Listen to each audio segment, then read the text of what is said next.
पहरी बायत ना सुंदर सुंदर बायत ना सुंदर पहरी बायत ना सुंदर सुंदर बायत ना सुंदर तो बोला बोला बोला बोला ना कितना भीतर बोला बोला ना कितना भीतर।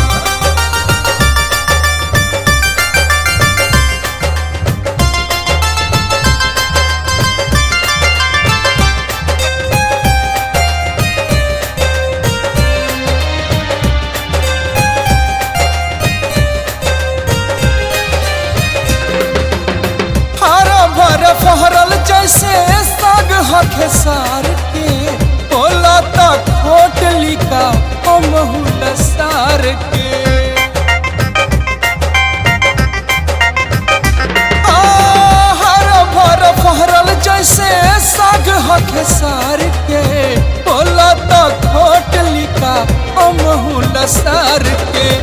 टिप टिप बारिश नियन टपकता बादल हमर टिप बारिश नियन टपकता बादल हमर तलेला लेला लेला लेला ना है बहस के फुहार लेला लेला ना है बहस के फुहार।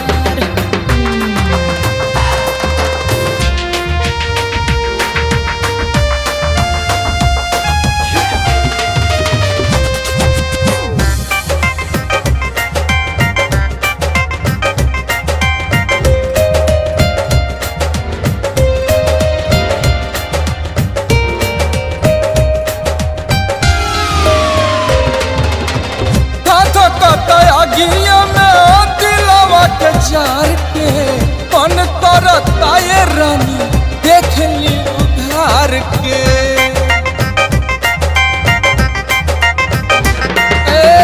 दादा कतया गिया में दिलावा के जार के मन करता ये रानी देख ली उधार के। चढ़ल जवनिया से चुआता रस तोहार चढ़ल जवनिया से चुआता रस तोहार लूटा लूटा लूटा लूटा नहा मिलके बाहर लूटा लूटा नहा मिलके बाहर।